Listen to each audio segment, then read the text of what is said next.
Nightwatch. In tenebris venari. In darkness we hunt. Here are our hunters, although today they're really more of the hunted. Our stunty little runties are trying to reclaim their ancestral homeland of Airom from a shadowy demon that is doing not nice things down there in the basement. Their parents delved too deep and said, "Hey, we made a big old mess. Why don't you guys clean it up? We let a bunch of people into our home that we shouldn't have." Man, that sounds familiar. Anyway, in today's scenario, they're going to have to cross the table from diagonal to diagonal. I have played this scenario wrong in the past. I've gone from one side to the next. You really need to do diagonal because it means that all four of these spawn points for the bad guys are important. So let's find out. I set the train up first, and let's find out which way our boys are trying to cross. That's corner 1, 2, 3, and 4. That'll be where they spawn within 5 inches. As you can see, they're going to come on corner number 4. So there you can see 5 inches. That's all they get to go. Turn number 1, they get to go first. They only move 5 inches, but they do get to roll 3 dice on their dodge defense rolls. So the red are going to be, we're going to go ahead and send our 2 shield boys. Let's split it up. Let's send our big axe man with our little mace man. I got a couple of surprises, a couple of special abilities. Red dice, blue dice, how many movements can you make? You get 1 for free. So blue die gets to make, he can move a total of 20 inches, and with 2 successes, he can move 15. So we'll go ahead and move the 15 first. It'll be 10 to there, and then 3 to here, and we're kind of tempting fate, but that's how we do. And then 8 inches will take us to right there.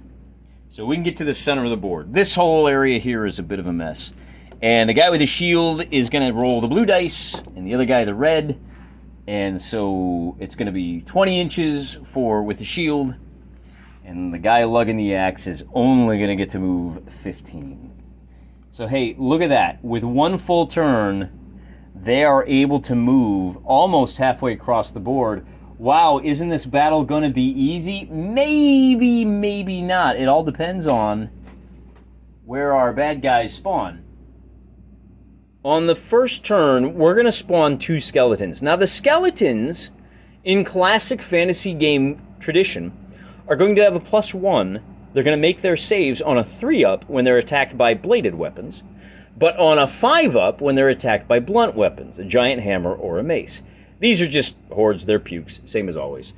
Let's figure out where those pukes come in first. On a 1, 2, 3, 4, a 2 is going to spawn right there.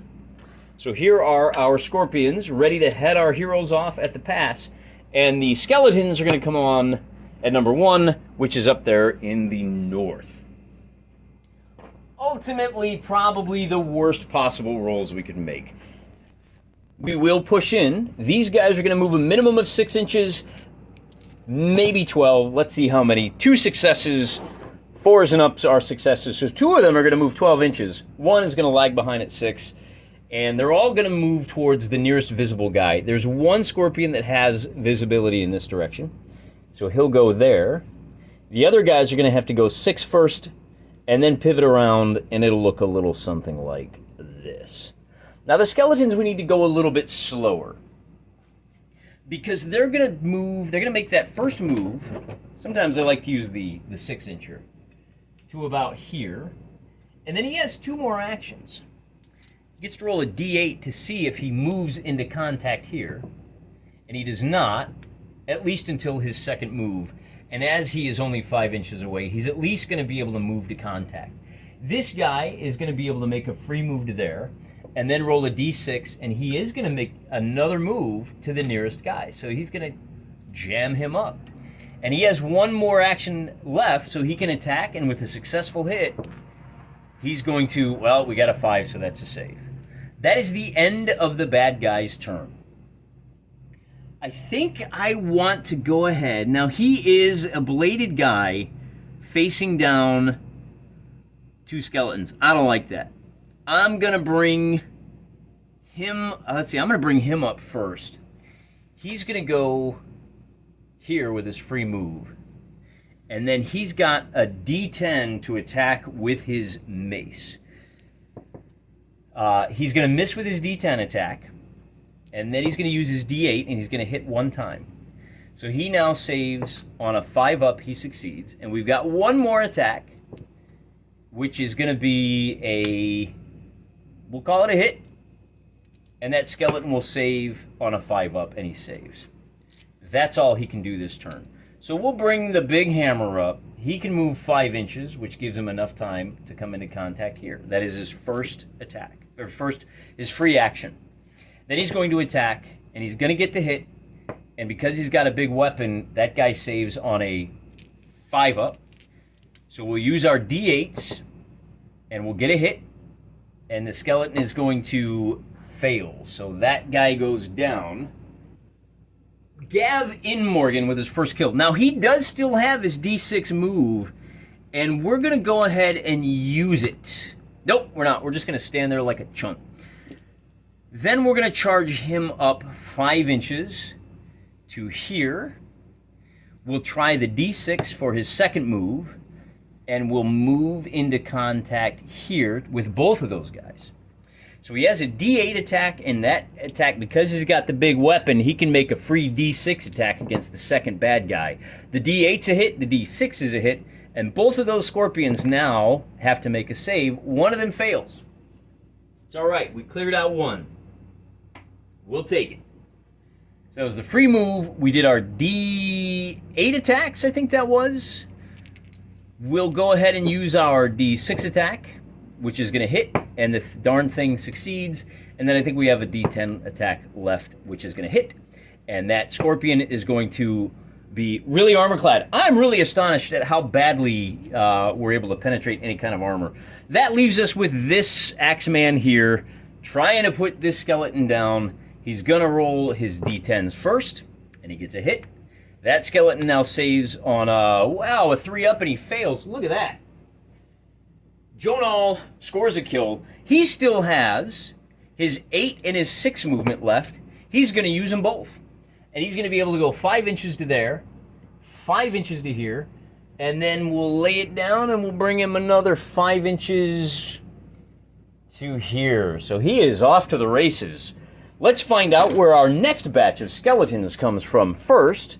As usual, we'll roll our D4. The skeletons will come on here. And then we've got 3 more scorpions who are going to come on at the same place. Because, of course they are. So that'll make it really easy to cut off our heroes. We'll start with this guy. He's going to use his free move. That's going to give 2 attacks on him. Both of those will be hits. Fortunately, he rolls 3d6 and he saves on any result of a 4-up. So that's a save, and his second save is also a success.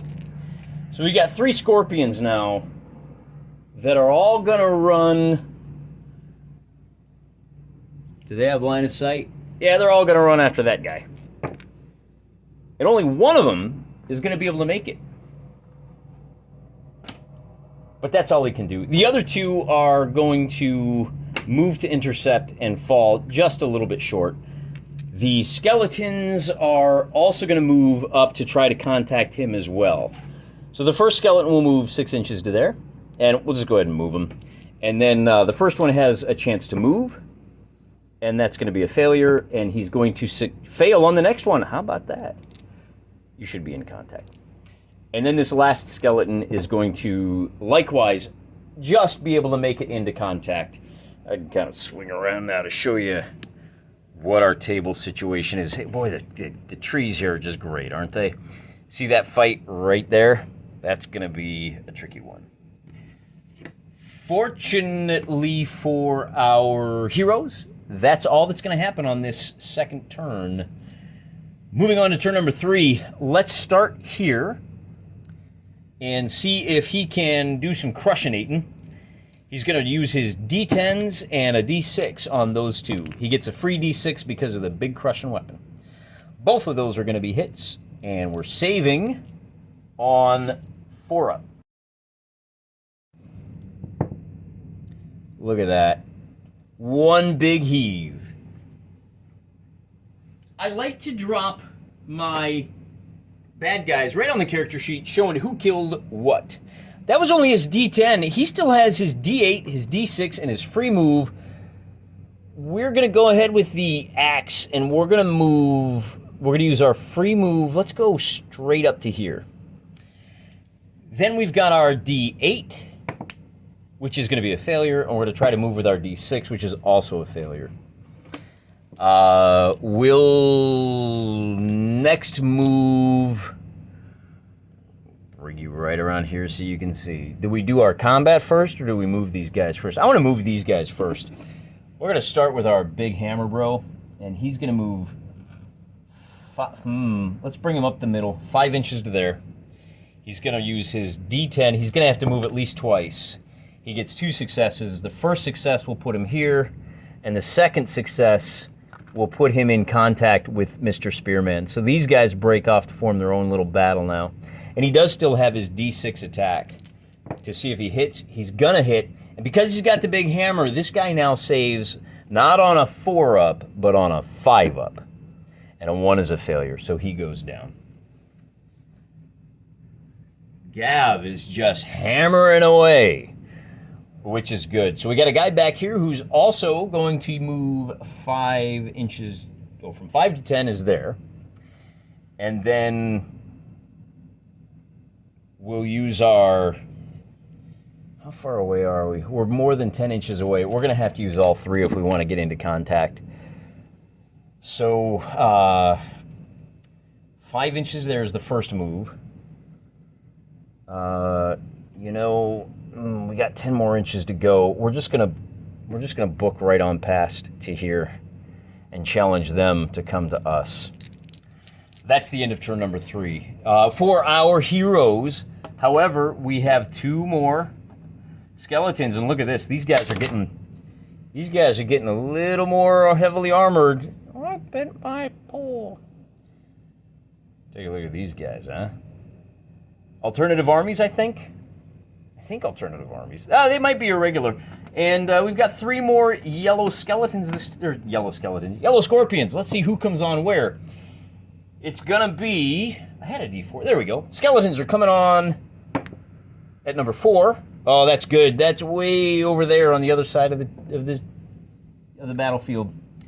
And the scorpions are going to come on number 3 again. Oh, we got lucky this time. They're coming on just below this. Oh, I just tilted. I can show you. There you go. There they are, way over there. Sucks to be you. And then there's those skeletons. But we do have some enemies that are all up in the dwarf's grill. Moving to the nearest enemy, that's going to be a free move here, here, and here. Mr. Maceman is in trouble. He's going to take a total of 4 attacks. The D8s are 2 separate attacks by the skeleton, and that's going to be a total of 2 hits. Rolling a wound. It's going to be his first save, and the second one is also going to be... Oh, you know what, though? I forgot to factor in... We're going to start over, because I forgot to factor in the bonuses for additional combatants. We will start with the weakest guy here is going to roll to see if he hits, and he hits.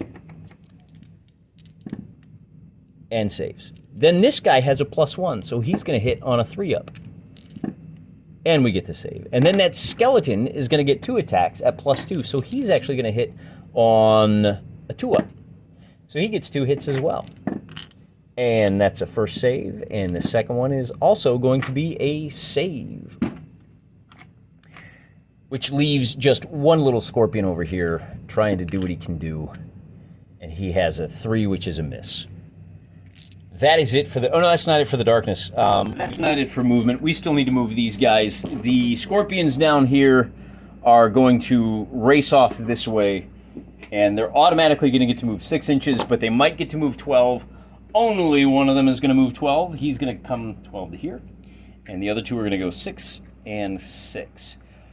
With their free move, these 2 skeletons will go 6 inches to here. And then they each get 2 more chances to get stuck in, and we're going to get 1 success, and we're going to get 1 success. So they both are able to move to there. And that's going to end turn number 3. Turn number 4. We're going to start with... let's start with the guy in the back. Because I for sure want to move him 5 inches. That's going to bring him up to here on his free move. Then he's going to have to roll to see if he can whack at one of those guys.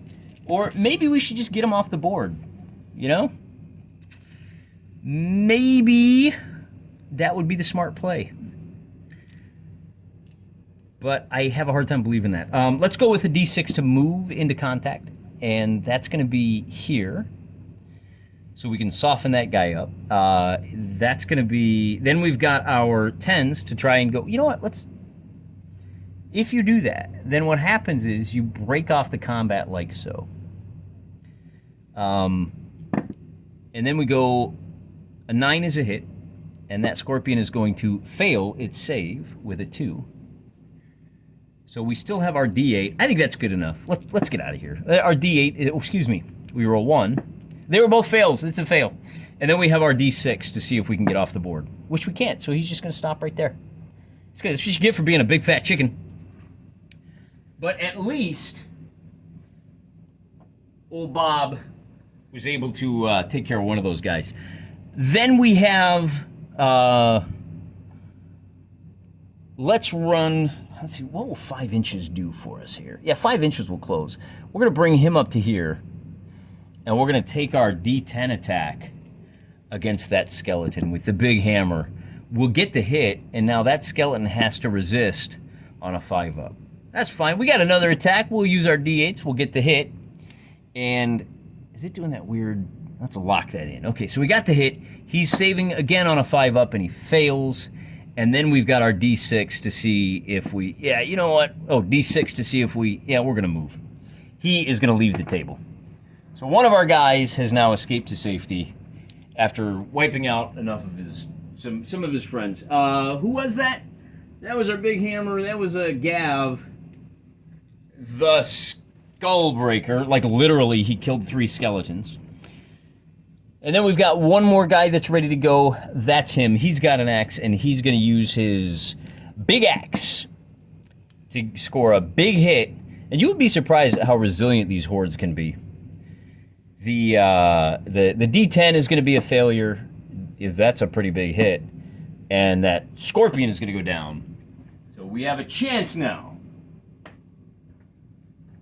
to get off. Oh, he's the boy with the shield, isn't he? So that's Jonal. So we have a chance now that he can get off the board too. He's going to have to succeed on this D6 roll, which he does not. But we can move 5 inches up to here. And it's looking pretty good for Team Stunty. He now has an opportunity to go, and he's going to use his D10 to crush this guy. He can roll D10, but that's already a hit. Who succeeds in his save. Then we'll roll our D8s for the 8 attack, which is a hit. And we're going to get the save. And like I said, these Stunties, he's going to roll his D6s as well. And this is the save, which is successful. So, boy, that scorpion, that is one tough scorpion. Now, this time around, on turn number 4, what do we got here? We got 1, 2, 3. Yeah, it's going to be a total of 6 vermin coming on the board. It is now the vermin turn, and I've got 6 spiders that are going to come on. The spiders ignore climbing. They just move 12 inches any direction. They're spiders. What do they care about climbing? And 3 of them are going to come on 4. And 3 of them are going to come on 2. So we've got 3 over here and 3 over there. And the 3 coming on 2 could be a real problem. But our guys, you know, one of the things I probably should have done is just cut my losses. You can run out of combat if you're one-on-one with a guy. Let's go ahead and start with the scorpion that is, well, let's start with these guys back here, and then we'll kind of tighten up. We've got 3 guys that are moving 6. And all 3 of them are only going to get to move 6 inches. Sucks to be you. So they will move to get as close to the action as possible. I think, you know, I'll give them a little bonus movement just to kind of keep things interesting. They're climbing the dunes. And then we've got our skeletons over here who are going to be able to move 6 inches. they do have, they're too far away. The first one is going to get 2 moves. The second one is going to get no moves. So he will move from 6 to 12, and he just can't quite make it into contact. Which leads to this side of the table over here. I got 3 spiders who are coming on, and they're all going to move up 3 to there. Then they're going to try to move into contact. Only one of them is going to be able to do it, and we'll pick this one. Then we've got a scorpion here who has a free move to here and a chance to get into contact. With a 1, he fails. These 2 scorpions will come over to here, and we'll give them each a d6 to move into contact. They're both going to fail. This pursuit is awful. We got one guy with 1 attack. What can you do? That's a hit. I'm going to laugh if this is a wound. No, we got a 4, so he succeeds. That is the end of turn number 4. Now it's on to our heroes, and things are looking really good. I'm going to go ahead and win this game. He can move. We're going to move this guy first, though. At 5 inches, he has to move within 5, so he's got to get to this point, and he is 5 away. So he's going to race to here. But to do that, that's his free move. He does get a free whack from this guy, who hits, and now he actually has to save on 5s. So that's a successful save. Likewise, he ain't stupid. He's running off the board. He's going to take the free whack, which is a miss, and then this last dwarf over here, as you can see, 5 inches is going to put him right there. He's going to have to roll all 3 action dice. He's going to have to get 1 success. And with a 2, 3, and a 3, he fails right on the verge of leaving the table. We've got 2 skeletons coming on at 4. That's way off in the distance. And 3 of the vermin are coming on at 1. So 3 vermin, relatively close, and then 2 more skeletons coming on the opposite side of the table. And it's all going to boil down to one thing. But, you know, you got to play it out because you never know what happens, right? So let's look at the board as a whole. Well, first things first. We're going to have one guy make contact. We're going to have this guy make contact. And then this guy is, oh, he's a little too far away. Anybody else able? No. We're going to make it as hard as possible on him, too. We're going to be mean. So those 3 guys make contact. And then these guys can move up and just kind of hang out and wait for next turn. So they're all. I went ahead and just rolled and moved all these guys. You can see that they're all just kind of swarming over this way. What really matters, though, is going to be this fight right here. It's these 3 guys going after this one poor little dwarf. Whatever did he do? It's going to be 2d6. They each get 1 attack. The d6 is a miss. And Mr. Skeleton is going to be a miss as well. So he's got that going for him. On to turn number 6, I think it is. Mr. Dwarf cannot run away because he's outnumbered. You can only run away from 1 guy. It all boils down to this fight in the corner right here. Joan Alllam said, I'm going to give myself just a little bit more room to roll these dice. It all comes down to this. Joan All is stuck in the corner, and he can't get away because he's pinned by all 3 of those guys. He's got to kill the 2 vermin if he wants to hoof it. I'm going to use the d6 as the vermin die to save us a little bit of time. And with that, he is able to kill the first of the vermin. And then he's going to use his d8s. He gets the hit, the vermin fails. And now he uses his free movement to get off the board, which allows this guy a free attack. And, honestly, it doesn't matter because even if he hits, which he does, he's probably not going to wound. And even if we roll really terribly and this comes up as a 2 and a 2, he's still off the board with a wound. So we were able to successfully get off the board in 5 turns, but it was a lot harder than it looks. This scenario always goes super quick to start with, and then screeches to a halt as you realize there are just so many bad guys on the board. And it's a lot harder to kill these little runty guys than you think. For some reason, Rather than killing him on every other blow, I'm needing to hit him like 4 times to get a killing blow in a lot of cases. At least that's the way it feels. But hey, maybe it's just me. All right, with that battle over, it's time to take a look at the profit section of the game. Having wiped out 3 of these hordlings, Gav racked up 18 silver. Bob Yojimbo killed 4 vermin for 12, and then that's going to be another 12 for Jonah Lambshead. Arthur de Casilva, well, he was there. In addition to that little bit of loot, we have a post-game wrap-up that allows us to reap some rewards. We are now adepts, which means we get to roll a d4 to see how much of a success bonus we get. And we get 40 silver, I should say. And in addition to that, we get some tokens. Now, I probably could have used one of those tokens.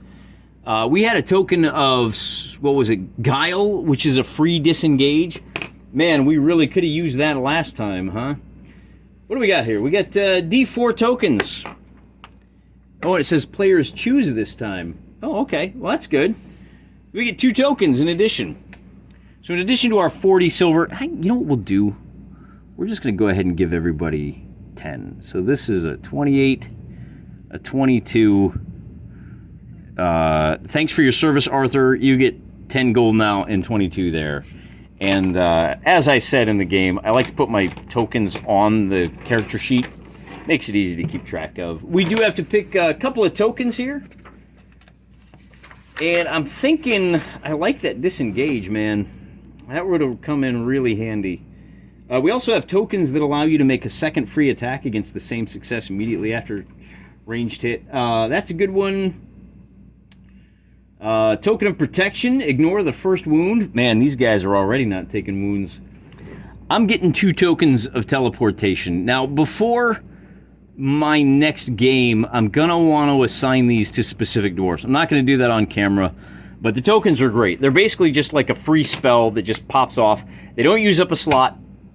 You can sell them for money. And then one other thing that the game offers you is at the end of a successful mission, you can earn one of these artifacts. But they're all really complicated, and you've seen how I struggle to remember the game as it is and kind of, push through it relatively quickly. Tokens may be used in conjunction with guild affiliation training, 2 dice bonus, and the skill set, so that's good. When you get your wait a minute. Any artifacts, and then the artifact can be sold for 72 silver. So in a way, I'm giving up 72 silver after each mission. I think the game is balanced without that additional 72 silver. I'm just not going to worry about artifacts unless, I sit down and think up one that I think would be really appropriate for dwarves trying to claim their homeland. Then maybe at some point, or if I fail a mission and I realize that my boys just don't have what it takes. Why is this small blast crossed off? That doesn't make sense. We're going to uncross that. So don't be too surprised to see something fun. As DD5 up is what the bad guys have to do. So if we do start seeing too many bad guys show up, they may start hucking bombs. But that's for next time. We got our gold. We may need to... I'm feeling good about this next battle.